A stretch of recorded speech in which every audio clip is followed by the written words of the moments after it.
दूसरा important topic हमारा ये है प्रत्यय। ठीक है, शब्द रूप वाली आपने वीडियो देख ली होगी, बहुत इंपॉर्टेंट था, मैंने वो बताया आपको।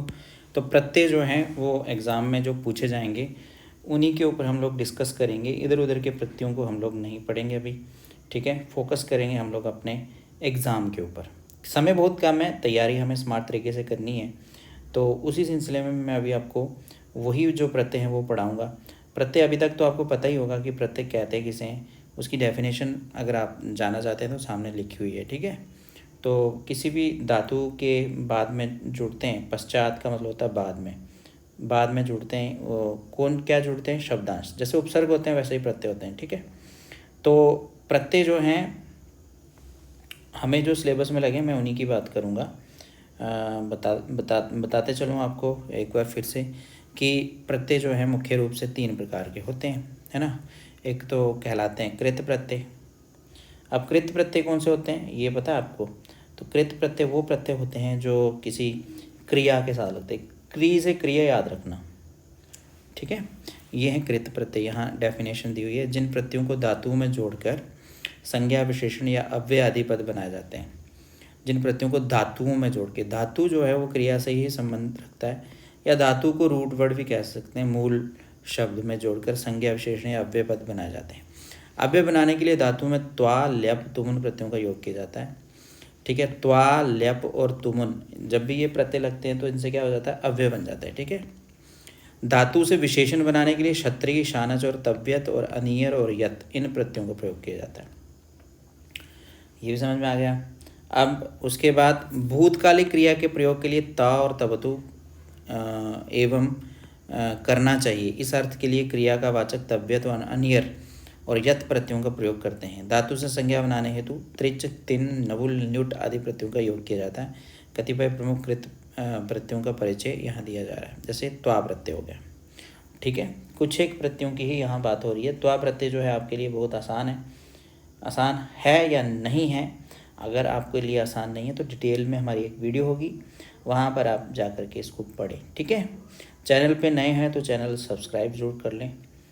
और चलिए शुरू करते हैं। आपको मैं बता दूं कि आपको मुख्य प्रत्यय जो हैं वो कौन कौन से करने हैं। एक तो आपको तुमुन प्रत्यय आपको करना है, और उसके बाद त्वा प्रत्यय है ये भी करना है, और ये है ल्यप प्रत्यय। ये 3 प्रत्यय जो हैं इनको अपने अच्छे से अभ्यास करना है। ये वाले प्रत्यय हो गए 3, इसके अलावा भी हैं प्रत्यय, यही नहीं है कि यही वाले प्रत्यय नहीं, और भी प्रत्यय हैं, वो सब करने हैं हमने। ठीक है, तो चलिए शुरू करते हैं। और मैं आपको बता रहा हूँ सबसे पहले त्वा प्रत्यय। अभी मैंने थोड़े दिन पहले वीडियो बनाई थी त्वा प्रत्यय के ऊपर, वहाँ पर भी आप देख सकते हैं, लेकिन फिर भी यहाँ आप देख लो। देखो उदाहरण दिया हुआ है, मयूरः मेघम दृष्ट्वा नृत्यति, यानी कि मयूरः मेघम दृष्ट्वा। अब ये जो दृष्ट्वा शब्द है इसमें कौन सा प्रत्यय है? यहाँ दृष्ट्वा में दृश्य धातु से त्वा प्रत्यय का योग किया गया है। यह क्रिया नर्तन क्रिया की पूर्वकालिक क्रिया है। तो देखो ये नृत्यति यहाँ भी क्रिया है और दृष्ट्वा यहाँ पर भी क्रिया है। अब इसकी पूर्वकालिक क्रिया इसलिए कहा गया क्योंकि इससे पहले हुई है ना, पूर्व पहले को कहा जाता है। तो ये पूर्वकालिक क्रिया के लिए ही ज़्यादातर प्रयोग किया जाता है। पूर्वकालिक क्रिया को व्यक्त करने के लिए धातु में त्वा प्रत्यय का प्रयोग किया जाता है। ठीक है, मतलब इसका हिंदी में अगर अर्थ देखा जाए तो हिंदी में इसका अर्थ होता है करके। हिंदी में क्या इसका अर्थ होता है? करके। जो ल्यप प्रत्यय उसका अर्थ भी क्या होता है? करके।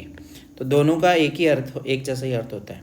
तो जैसे हम लोग यहाँ देख रहे हैं, लिखा है क्री प्लस त्वा बन गया कृत्वा, इसका अर्थ हो गया करके। इसके ऊपर वाक्य हो गया कार्यम कृत्वा गृहम गच्छ, कार्यम कृत्वा गृहम गच्छ। गम प्लस त्वा गत्वा, ठीक है। नम प्लस त्वा नत्वा, पा प्लस त्वा पीत्वा, श्रु प्लस त्वा श्रुत्वा, दृश प्लस त्वा दृष्ट्वा, हन प्लस त्वा हत्वा, प्रच प्लस त्वा पृष्ट्वा, त्यज प्लस त्वा त्यक्त्वा। यहाँ जो मैं आपको बता रहा हूँ सब इंपॉर्टेंट है। उसी तरह से स्पृश प्लस त्वा स्पृष्ट्वा, ज्ञा प्लस त्वा ज्ञात्वा, पठ प्लस त्वा पठित्वा, पत प्लस त्वा पतित्वा, पूज प्लस त्वा पूजयित्वा। आपने एक चीज़ देखी होगी, यहाँ सब जगह जो है त्वा लग रहा है सब जगह, और यहाँ इत्वा लग रहा है। पठ प्लस त्वा में हो गया पठित्वा, और पत प्लस त्वा में पतित्वा, और पूज प्लस त्वा में पूजयित्वा। अब मैं आपको बता दूं इसमें से इम्पोर्टेंट कौन कौन से हैं वो आप ध्यान दे लो। एक तो है जो एग्ज़ाम के पर्पज़ से मैं आपको बता रहा हूँ, आपने इनके ऊपर ज़्यादा ध्यान देना है। इसके ऊपर जितना हो सकता है उतना ही ज़्यादा आप फोकस करें। कौन कौन सा?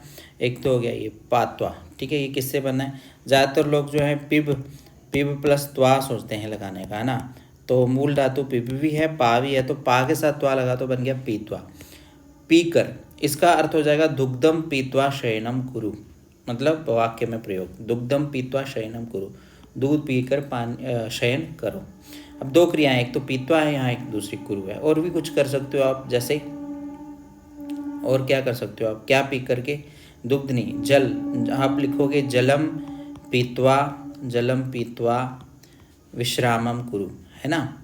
इस तरह से भी हो सकता है, कुछ भी पी सकते हो आप, है ना। अब विषम पीत्वा भी हो सकता है, जहर पी करके, पर ऐसा मत कीजिएगा। विषम पीत्वा, है ना, विश्वम पीत्वा शिवम अस्मान, ठीक है, रक्षाम करोति, है ना। तो इस तरह से भी वाक्य बना सकते हो। तो अब पीत्वा में कौन सा मूल धातु है? पा, तो आप प्रत्यय लग गया तो क्या बन गया? पीत्वा। इस तरह से जब वाक्य बनाओगे तो आपका अभ्यास अच्छा होगा। उसी तरह से दृश्य प्लस त्वा से बन गया दृष्टवा, हन प्लस त्वा से हत्वा, प्रच, ये भी इंपॉर्टेंट है, प्रच प्लस त्वा पृष्ठवा, ठीक है, और त्यज प्लस त्वा त्यक्त्वा। तो स्पृश प्लस त्वा स्पृष्टवा, ये बिल्कुल अलग से है, एक तो प्रच एक स्पृश, इन दोनों का खास ख्याल रखना। प्रच से बनता पृष्ठवा और स्पृश से बनता स्पृष्टवा और दृश्य से बनता दृष्टवा। आप एक चीज़ देख रहे होंगे, दृश्य में श है और स्पृश में श है, यहाँ पर अंत में श दिख रहा है, वहाँ ट्वा लग रहा है ना। और यहाँ पर अंत में श नहीं है, वहाँ पर त्वा लग रहा है। क्लियर, ये चीज़ आप ध्यान रखिएगा। आप बढ़ते हैं आगे, देखो लिखा पठ प्लस त्वा पठित्वा, हम पढ़कर, इसका अर्थ होता है पढ़कर, हम पुस्तकम पठित्वा ज्ञानम प्राप्स्यामि। पथ प्लस त्वा पतित्वा, तो इसका अर्थ हो गया गिरकर अश्वः पतित्वा उत्थितः। पूज प्लस त्वा पूजयित्वा, देखो त्वा प्रत्यांत शब्दों का भी अव्यय के रूप में प्रयोग होता है, क्योंकि ये अव्यय होते हैं, इनके रूप में परिवर्तन नहीं होता है। अब ये जो पठित्वा है ना, इसके रूप में परिवर्तन नहीं होगा, तो इसको हम लोग कह सकते हैं कि ये भी क्या है? अव्यय है। अब इसी के साथ में एक दूसरा प्रत्यय है जो है लेप प्रत्यय, सेम मीनिंग बताता है ये भी, इसका भी अर्थ होता है करके, बस इसमें थोड़ा सा अंतर आ जाता है। वो क्या अंतर आता है ये मैंने पहली वीडियो में बताया था, यहाँ भी समझ लो आप। लेप प्रत्यय का भी प्रयोग होता है कैसे? पूर्वकालिक क्रिया के अर्थ में, जहाँ पर धातु से पूर्व कोई उपसर्ग लगा होता है, वहाँ त्वा के स्थान पर लेप प्रत्यय, तो बस उपसर्ग लगा होता है धातु से पहले। मान लो ये गम धातु है, गम धातु से पहले क्या लग गया? आ लग गया, आ उपसर्ग है, ये इससे पहले लग गया, तो क्या बन जाएगा? आगम बन गया, है ना, आगम। और आगम के रूप जो हैं वो इस तरह से चलेंगे, आगच्छति, है ना, आगच्छति, आगच्छता, आगच्छन्ति, इस तरह से चलेंगे, है ना। अब ये जो आ है ये क्या है? ये उपसर्ग है। जब उपसर्ग लग गया तो इसके साथ त्वा प्रत्यय नहीं लगेगा, इसके साथ लगेगा लेप प्रत्यय। कौन सा प्रत्यय लगेगा? लेप, ठीक है। और लेप का जो है ला भी नहीं रहता शेष, पा भी नहीं रहता, और ये जो माँ का हलंत है ये भी नहीं रहता, नहीं माँ का हलंत रहता है। तो क्या बन जाएगा हमारे पास? आगम्य, क्या बन जाएगा? आगम्य। आगम लेप से क्या बन जाएगा? आगम्य। चलिए कुछ उदाहरण देखते हैं, बस यही चीज़ समझने वाली है। क्या अंतर है त्वा प्रत्यय और इसमें? दोनों का अर्थ एक जैसा ही रहता है, बस यहाँ उपसर्ग जो है वो पूर्व में रहते हैं, ठीक है। और ये भी हमेशा जो हैं क्या रहते हैं? लेप प्रत्यय शब्द भी अव्यय के रूप में ही प्रयोग किए जाते हैं, इनके रूप में भी परिवर्तन नहीं होता। जैसे लिखा है प्रणम लेप, क्या बन गया? प्रणम्य, प्रणाम करके, गुरुम प्रणम्य स पठति। विज्ञा लेप, विज्ञाय, जानकर, वार्तां विज्ञाय त्वं आगच्छ। आगम लेप, आगत्य, आकर गृहात् आगते स पाटलिपुत्रं गतवान्। आधा लेप, आदाय, लाकर, किम आदाय स समायतः।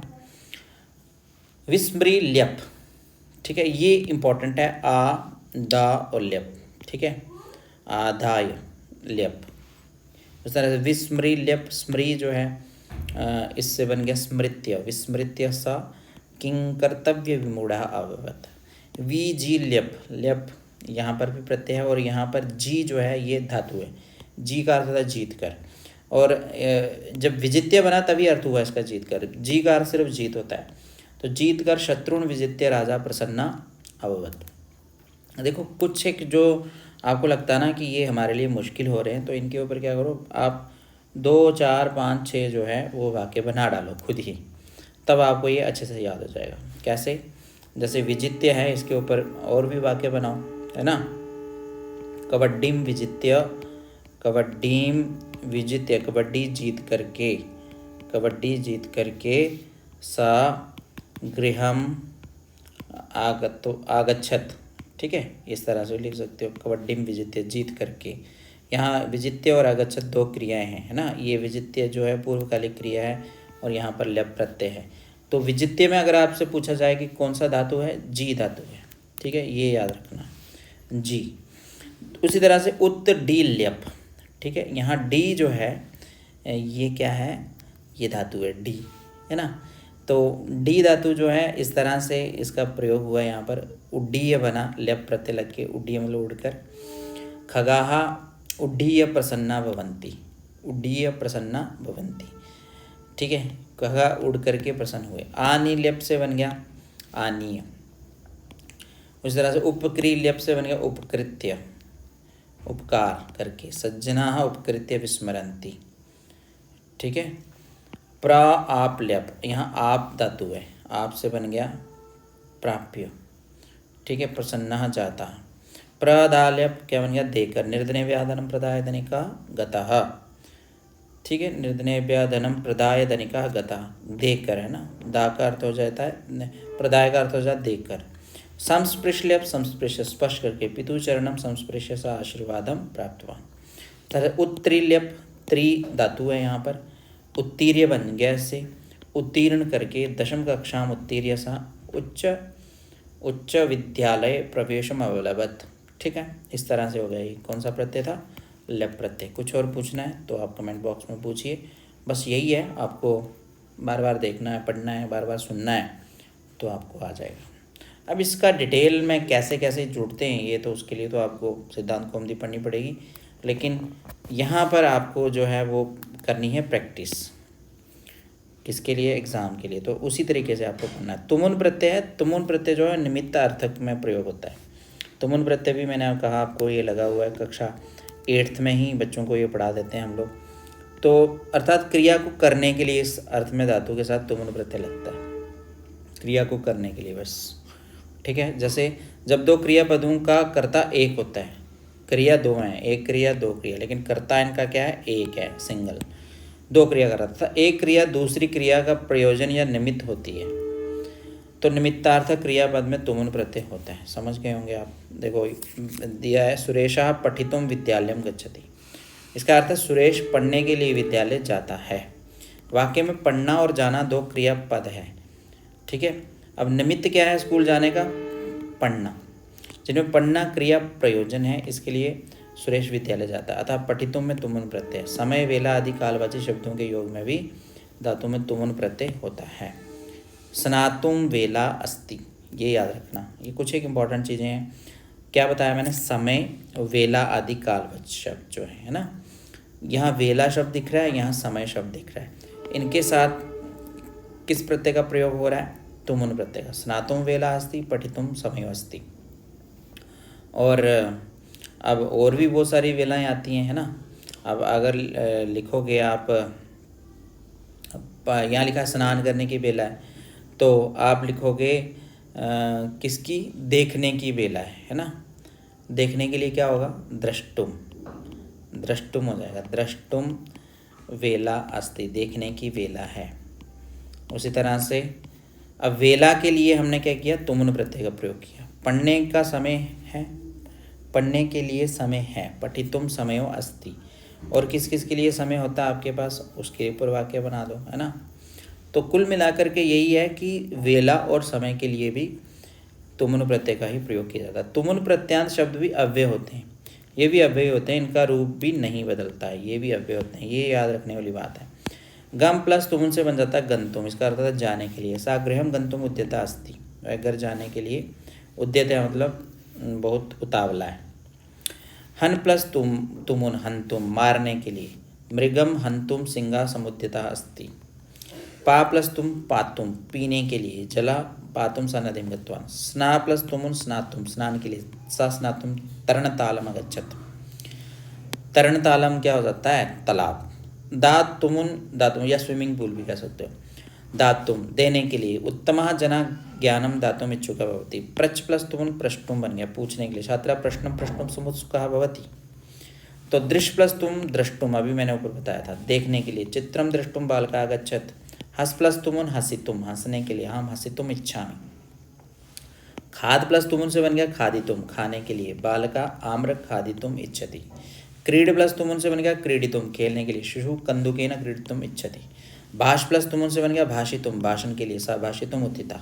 जीव प्लस तुमुन जीवितुम, जीने के लिए। सर्वे जीवितुम अभिलिषन्ति। कत तुमुन कथयितुम, कहने के लिए। कथाम कथयितुम सा आगच्छत्। जल्दी जल्दी बता रहा हूँ। उसी तरह से शक जो है ना, शक, इसका अर्थ होता है सकना, ये भी एक धातु है। इश जो है इसका अर्थ होता है चाहना। इन धातुओं के साथ भी पूर्व क्रिया में तुमुन प्रत्यय का प्रयोग होता है। जैसे मैं पढ़ सकती हूँ या सकता हूँ, या मैं पढ़ना चाहता हूँ या चाहती हूँ। इन वाक्यों में पढ़ना और सकना, पढ़ना और चाहना, ये दो क्रियाएं हैं। अतः पढ़ना क्रिया में तुमुन प्रत्यय का प्रयोग होता है इस तरह से। अहम पठितुम शक्नोमि। ठीक है, अहम पठितुम शक्नोमि मतलब मैं पढ़ सकता हूँ। अहम पठितुम इच्छा, मैं। बस आपने कुल मिलाकर के याद रखना है कि जो शक और ईश है, इनके साथ में भी, इनसे पहले कौन सा तुमुन प्रत्यय का प्रयोग कर सकते हैं। सा गातुम शक्नोति, तुम किम कर्तुम शक्नोषि, ते चलितुम न शक्नुवन्ति। हालांकि ये ज़्यादातर प्रयोग होता है, इसमें से नहीं पूछा जाएगा। तुमुन का प्रयोग करते हुए इच्छुक अर्थ वाले संज्ञा पद भी बनाए जा सकते हैं। यथा गन्तु कामः, पठितु कामः, बद्धु कामः, चलितु कामः, लेखितु कामः, हसितु कामः, वक्तु कामः। ये आप 8th क्लास की बुक देखेंगे तो वहाँ पर योग्यता विस्तार में ये बताया हुआ है, गन्तु कामः, पठितु कामः। ठीक है, तुमुन का प्रयोग करते हुए इच्छुक अर्थ वाले संज्ञा पद भी बनाए जा सकते हैं। ये संज्ञा पद बना दिएगी। ठीक है, गन्तु का मतलब जाना चाहता हूँ, पठितु का मतलब पढ़ना चाहता हूँ। अगर आप लोग तुमुन प्रत्यय नहीं प्रयोग करके सिर्फ आप कामा कामा लगा दो तो सब जगह वही अर्थ जो है वो आने लग जाएगा। अब ये अभ्यास कार्य आ गया। दृश्य प्लस त्वा से क्या बनेगा? दृष्टवा। प्रणम्य कैसे बना? उपविश्य कैसे बना? सोडुम कैसे बना? है ना। उसी तरह से सा प्लस त्वा क्या बनेगा? ये देखो, सा प्लस त्वा क्या बनेगा, ये इस तरह के थोड़े इंपॉर्टेंट है। सोडुम कैसे बना? सा प्लस त्वा कैसे बना? उपविश्य कैसे बना? है ना, ये आपने जानना है। दृश्य प्लस त्वा से क्या बनेगा? दृष्टवा। क्या बन जाएगा? दृष्टवा। त्वा प्रत्यय लगा हुआ है यहाँ पर। प्रणम्य कैसे बना हुआ है? ये देखिए, यहाँ पर प्रा उपसर्ग है। क्या है यहाँ पर? प्रा उपसर्ग है, तो उसके साथ नम धातु है ना, प्रा नम, और उसके बाद ल्यप प्रत्यय है, तो क्या बन गया? प्रणम्य। सर उपविश्य कैसे बना? उप जो है वो क्या है? उपसर्ग है, और विश जो है वो क्या है? धातु है, और क्या प्रत्यय लग गया? ल्यप, क्योंकि यहाँ पर आपको प्रा दिख रहा है, यहाँ उप दिख रहा है। उसी तरह से सोडुम, सोडुम, सोडुम क्या है? यहाँ पर तुमुन प्रत्यय है। सोडुम में कौन सा प्रत्यय है? तुमुन प्रत्यय। ठीक है, कैसे है तुमुन प्रत्यय उसको अच्छे से जान लो।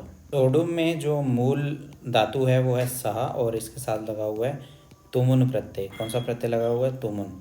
सा प्लस तुमुन से क्या बन गया? सोडुम। ठीक है, उस तरह से सा प्लस त्वा से क्या बन जाता है? सा प्लस त्वा से क्या बन जाता है? सा प्लस तुमुन। सा प्लस तुमुन से बना सोडुम। उसी तरह से सा प्लस त्वा से क्या बन जाएगा? सोडवा। क्या बन जाएगा? सोडवा। देखो, मैंने आपको पहले ही बता दिया कि जो सहा का प्रयोग होता है वो सहन करने के अर्थ में है यहाँ पर। ठीक है, किसके अर्थ में? सहन करने के अर्थ में। सा प्लस त्वा से बन जाएगा सोडवा, सोडवा। ठीक है, सा प्लस त्वा सोडवा। तो इसका अर्थ हो जाएगा, हिंदी में अगर अर्थ बताएं तो इसका अर्थ हो जाएगा सहकर। ठीक है, सोडवा मतलब सहकर। उसी तरह से आ नी ल्यप, यहाँ आ जो है उपसर्ग है, नी जो है वो धातु है, ल्यप है, तो क्या बन गया? आनीय। ये याद रखना। यहाँ सहा और सोडुम ये दोनों बहुत इंपॉर्टेंट है, इनके ऊपर आप विशेष ध्यान दो। बाकी बढ़ते हैं आगे। इस तरह से आ सकता है, देखो, रामः कंदुकम डैश, तो आ नी ल्यप से क्या बनेगा, आनीय, यही बनेगा। जैसा नीत्वा, ठीक है, नीत्वा का नीत्वा ही होगा बस, सिंपल। ग्रह प्लस तुमुन, ग्रहितुम, ये कुछ इम्पोर्टेंट शब्द हैं, इनको आप ध्यान दो, ग्रहितुम ही होगा, है ना। अब उसके बाद बढ़ते हैं आगे। श्यामः विहस्ल्यप, क्या बन जाएगा, विहस्य, विहस्य ही बनेगा, विहस्य, है ना, विहस्ल्यप, कंदुकम ददाति। जैसा रामा कंदुकम प्राआप्ल्यप, यह भी मैंने ऊपर बताया था आपको कि आप धातु जो है, आप धातु वो कैसे प्रयोग होता है ना, प्रा, आप और ल्यप। बताइए बताइए, आप अभी आप बताएंगे कैसे हुआ ये। बन जाएगा प्राप्य, क्या बन जाएगा, प्राप्य। प्रा आप ल्यप से क्या बन जाएगा, प्राप्य। उस तरह से बालका गुरुम नत्वा गच्छति, आगत्य, सा अत्र आगत्य, आगत्य में आपने बताना है यहाँ पर कैसे हुआ आगत्य, ठीक है। आ जो है वो क्या है, उपसर्ग है, और उसी तरह से गम धातु है और ल्यप प्रत्यय।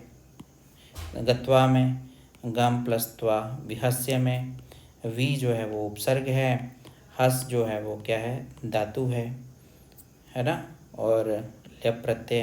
क्रेतुम में, क्रेतुम में क्या है, क्री, है ना, खरीदने के अर्थ में होता है क्रे, क्री जो है वो धातु है, और तुमुन प्रत्यय है। पठितुम, द्रष्टुम, द्रष्टुम में दृश्य जो क्या है, दृश्य धातु है, और तुमुन प्रत्यय।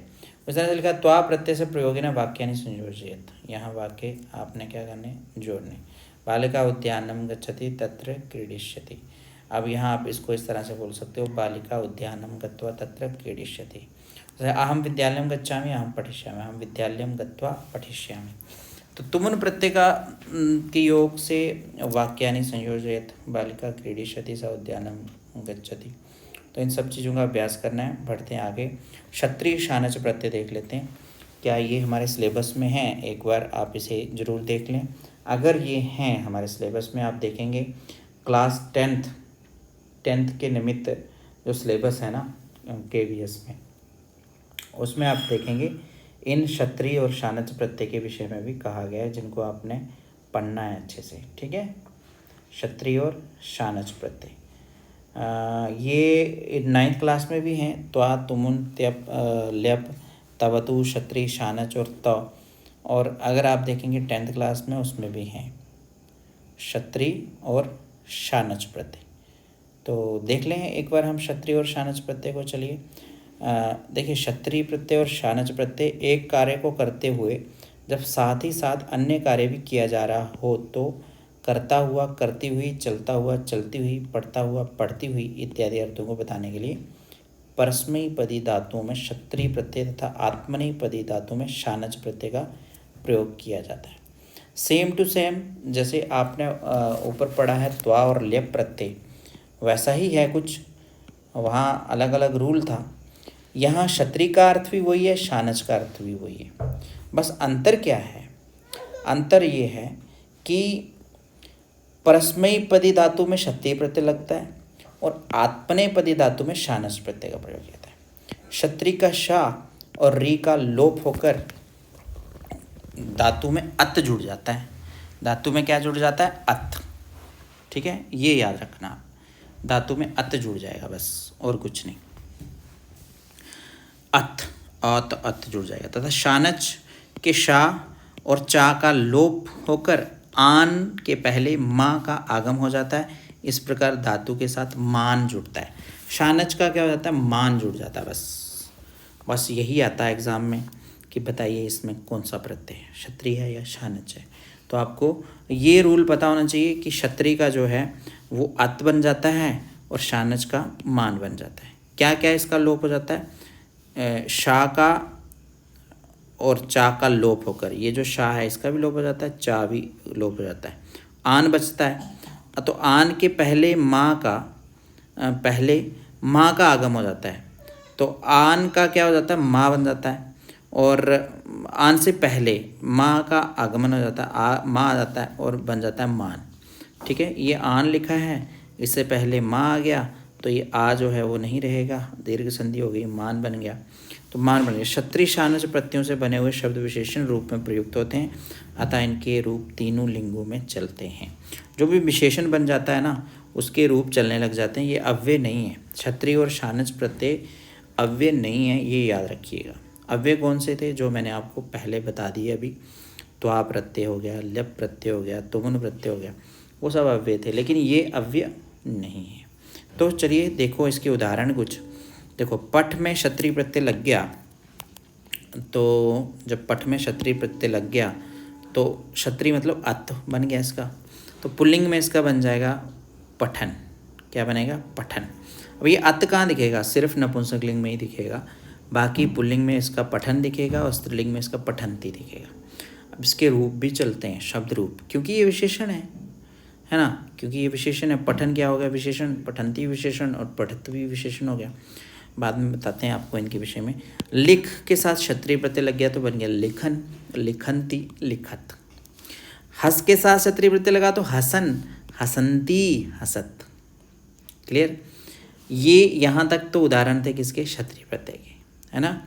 अब इसके बाद बात करते हैं हम लोग शानच प्रत्यय की। शानच प्रत्यय में सेव के साथ शानच प्रत्यय लग गया तो बन गया सेवमाना पुल्लिंग में, सेवमाना स्त्रीलिंग में, सेवमानम नपुंसकलिंग में। मानम भी है, मान नहीं है यहाँ, देखो सेवमानम है और यहाँ सेवमाना, यहाँ सेवमाना। ये जो मान है सेवमान कहीं पर भी नहीं दिखेगा, यहाँ विसर्ग लगे हुए हैं, यहाँ आ की मात्रा लगी है, यहाँ नम दिखेगा। उसी तरह से मुद प्लस शानच मोदमाना, मोदमाना, मोदमानम। उस वृत्त प्लस शानच वर्तमाना, वर्तमाना, वर्तमान। अब एग्ज़ाम में यही आ जाए तो मज़े हो जाएंगे। इनसे मिलते जुलते कुछ और भी शब्द होंगे, वहाँ दिया गया होगा आपको, वहाँ उसमें से पड़ताल कर लेनी है कि यहाँ क्षत्रिय प्रत्यय ही हुआ है, क्योंकि यहाँ पर हमें दिख रहा है पठन जैसा शब्द हो सकता है, वहाँ पर लिखा हो क्या लिखा हो? कुर्वन। क्या लिख दिया हो? कुर्वन। तो कुर्वन में कौन सा प्रत्यय आपने तुरंत बताना था, और लिखा हो कुर्वंती, कुर्वत। तो इस तरह से आपने पहचान लेना है कि यहाँ पर क्षत्रिय प्रत्यय हो रखा है। ठीक है, अब बढ़ते हैं आगे। देखिए वाक्य में प्रयोग करते हुए क्षत्रिय शानच प्रत्यांत शब्दों में उसी लिंग विभक्ति तथा वचन का प्रयोग था जो विशेष्य का होता है। क्या सिंपल सी बात है। जैसे यहाँ लिखा है पिता गच्छन्तम पुत्रम भोजनाय कथयति। पिता जाते हुए पुत्र को भोजन के लिए कहता है। अब ये जो पुत्रम है ना, इसमें कौन सी विभक्ति है? द्वितीय।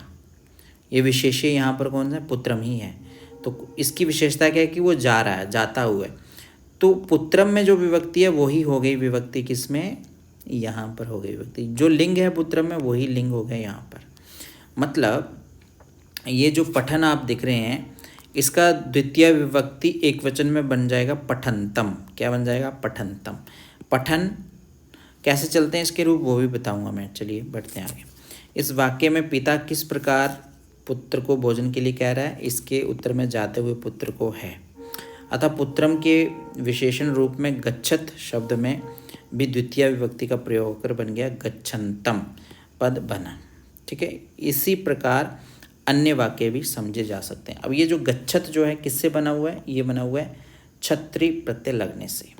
ठीक है, गच्छत गच्छ में जब क्षत्रिय प्रत्यय लग गया, क्षत्रिय प्रत्यय लग गया तो इसका बन गया गच्छत। ठीक है, जैसे भवत होता है वैसे ही गच्छत, भवत शब्द की रूप की तरह ही ये चलेगा। तो गच्छत से बन गया क्या? गच्छन्तम। क्या बन गया? गच्छन्तम।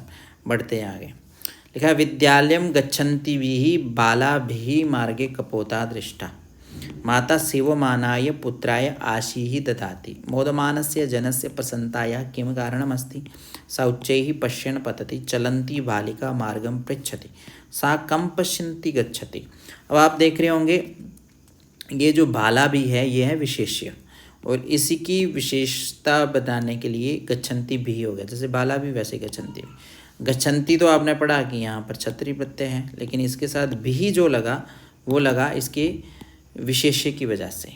ठीक है, यहाँ लिखा पुत्राय, यहाँ लिखा सेवमानाय, यहाँ शानच प्रत्यय है।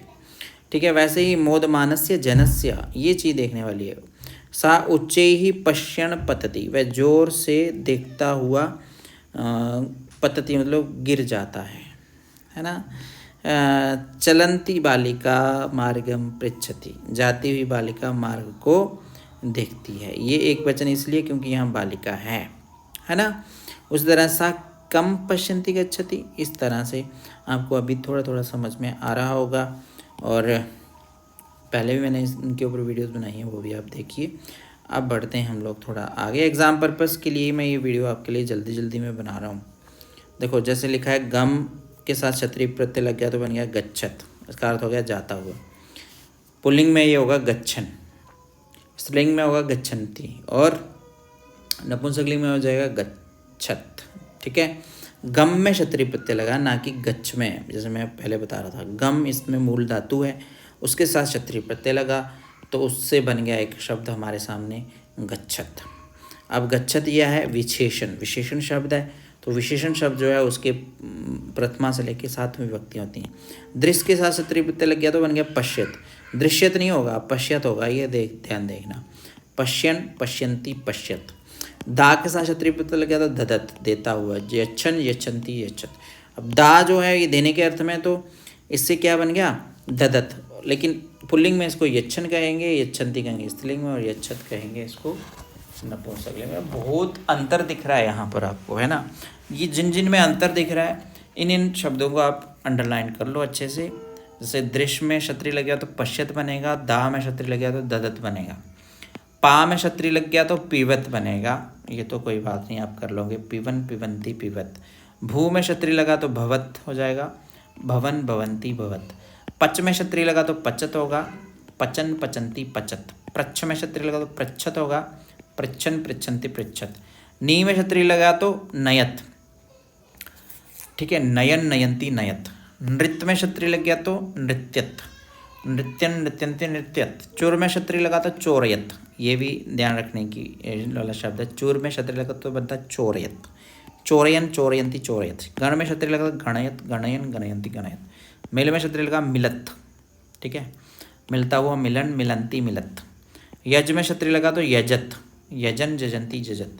पाल में क्षत्रिय लगा पालयत, पालयन, पालयंती, पालयत। गृह में क्षत्रिय लगा तो गृहणत, गृहणत, है ना, तो गृहणन, गृहणंती, गृहणत। तो ये कुछ एक शब्द थे जिनमें आपको थोड़ी दिक्कत आई होगी, उनके ऊपर आप फोकस कर लो। अब शानच प्रत्यय के ऊपर चलते हैं। शानच का आन, मान ये बन जाता है अंत में। यज के साथ शानच लगा तो क्या बन गया यजमान, यजन करता हुआ। यजमाना, इसका क्या हो गया पुल्लिंग में रूप हो गया, यजमाना स्त्रीलिंग में, यजमानम नपुंसकलिंग में। लभ शानच हो गया लभमान, लभमाना, लभमाना, लभमानम। सह शानच हो गया सहमान, सहमाना, सहमाना, सहमानम। जन शानच हो गया जायमान, जायमाना, जायमाना, जायमान, ठीक है। शींग शानच हो गया शयान, ये इंपॉर्टेंट है, ये आप अभी अंडरलाइन कर लो। शींग शानच हो गया शयान, शयाना, शयाना, शयानम, ठीक है। शींग शानच का क्या बनेगा शयान, सोता हुआ। और वृद्ध शानच का वर्धमान, ये भी इम्पोर्टेंट है। सभी इम्पोर्टेंट ही हैं, कोई भी छोड़ने वाला नहीं है, कोई भी आ सकता है, कहीं से भी आ सकता है। ये शानच प्रत्यय के कुछ उदाहरण थे। क्लियर। अब बढ़ते हैं हम आगे, इसका अभ्यास कार्य करते हैं, देखते हैं कुछ इम्पोर्टेंट चीज़ें। जैसे लिखा है पठ के साथ क्षत्रिय प्रत्यय लग जाए तो क्या बनेगा, पुल्लिंग में क्या बनेगा, क्या बनेगा पठन। उस तरह लिख के साथ क्षत्रिय प्रत्यय लग गया स्त्रीलिंग में तो क्या बनेगा लिखंती, क्या बन जाएगा लिखंती। सेव के साथ शानच प्रत्यय लग गया स्त्रीलिंग में तो क्या बनेगा सेव माना। सह के साथ शानच प्रत्यय लग गया तो क्या बनेगा सह माना, ऐसा ही बनेगा ना। जैसे वृत्त के साथ शानच प्रत्यय लग गया तो क्या बनेगा वृत्त के साथ, अभी तो बताया मैंने, ये देखो वृत्त, वृत्त है ना, ये तो वृत्त है, वृत्त तो नहीं हमने पढ़ा ना, वृत्त मैं अभी बताता हूँ आपको। वृत्त के साथ शानच लगता है तो बनता है वर्तमान, पुल्लिंग में बन जाता है वर्तमान।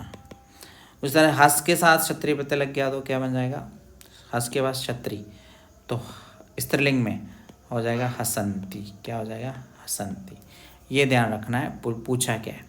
लिखन बालिका पठती स्त्रीलिंग, लिखंती बालिका पठती, ये हो गया। क्रीडन बालिका पठती, इसका स्त्रीलिंग बनाना है तो क्रीडन का क्या हो जाएगा, क्रीडंती, बालक का जो बालिका, पतति का पतति रहेगा। उपविशन छात्रा हसती, इसका स्त्रीलिंग में बनाना आपने। उपविशन क्या बनेगा, उपविशंती, छात्रा का छात्रा हो जाएगा।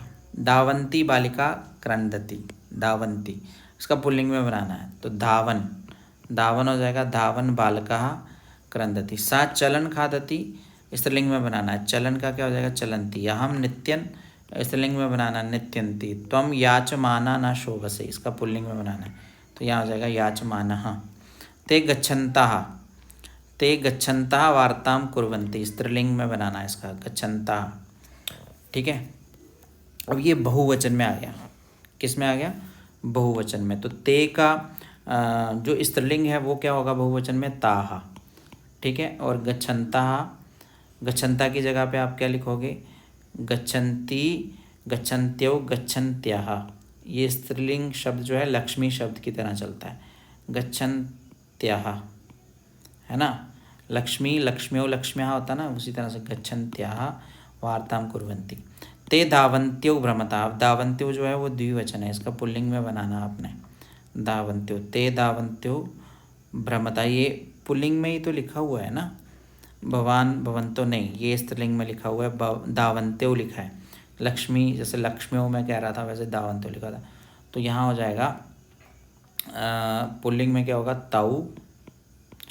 ठीक है, धावन्तौ, तौ धावन्तौ भ्रमता। ठीक, अब लिखा क्षत्रिय प्रत्यांतस्य गच्छत गच्छन्ति शब्दयोः रूपाणि दृष्ट्वा पठत लिखत पठन्ति लिखन्ति च इत्यादि नाम शब्दानां रूपलेखनस्य अभ्यासं कुरु। जैसे यहाँ गच्छत गच्छन्ति शब्दयोः रूपाणि दृष्ट्वा, अब यहाँ गच्छत शब्द जो है इस तरह से चलेगा, गच्छन् गच्छन्तौ गच्छन्तः, गच्छन्तं गच्छन्तौ गच्छतः, गच्छता गच्छद्भ्यां गच्छद्भिः, गच्छते गच्छद्भ्यां गच्छद्भ्यः, गच्छता गच्छद्भ्यां गच्छद्भ्यः, गच्छता गच्छतो गच्छतां गच्छति गच्छतो गच्छत्सु, हे गच्छन् हे गच्छन्तो हे गच्छता। ठीक है, गच्छन्ति इस तरह से बनेगा, गच्छन्ति गच्छन्त्यो गच्छन्त्याः। मैंने ऊपर आपके लिए गच्छन्त्याः कर दिया था, मुझसे भी गलती हो जाती है, इसलिए मैं यहाँ बता दे रहा हूँ आपको कि गच्छन्त्याः ना नहीं होगा, सिर्फ गच्छन्त्याः ही होगा।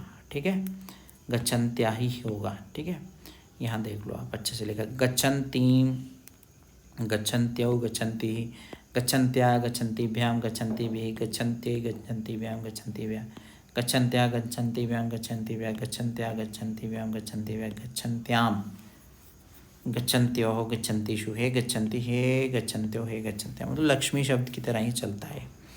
अब यहाँ पर भी कुछ अभ्यास है आपके लिए। बालिकायाः पुस्तकं कुत्र अस्ति। ठीक है, यहाँ आगे लिखा हुआ पठन्ति। ठीक है, पठन्ति बालिकायाः पुस्तकं कुत्र अस्ति। अब देखो यहाँ जो विभक्ति है ना वही इसकी विभक्ति बना देनी है हमने। बालिकायाः षष्ठी विभक्ति एक वचन है ना, या पंचमी विभक्ति एक वचन है, तो इसका भी आपने वैसे ही बना देना। पठन्ति का क्या बन जाएगा, पठन्त्याः, ये बन जाएगा, जैसे गच्छन्त्या वैसे पठन्त्या। यहाँ शिष्याम लिखा है, शिष्याम आचार्य किंचित वदति, हसन्ति, ये हसन्ति का आपने बना देना, यहाँ पर सप्तमी विभक्ति एक वचन में हो जाएगा, हसन्त्याम, ये हो जाएगा हसन्त्याम शिष्याम।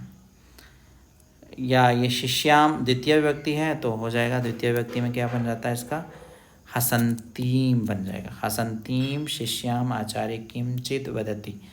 छात्रैः हस्यते, छात्रैः हस्यते। अब छात्रैः जो है ये क्या है, बहुवचन है, तो गच्छत का बहुवचन बनाना आपने तृतीय विभक्ति बहुवचन में, तो क्या बन जाएगा, गच्छत का गच्छद्भिः, क्या बन जाएगा, गच्छद गच्छद्भिः, यही बनेगा गच्छद्भिः, पुल्लिंग बहुवचन। देख लेते हैं हम यहाँ पर, ये देखो ये आ गया जी हमारे पास तृतीय विभक्ति गच्छद्भिः। ठीक है, अब बढ़ते हैं आगे।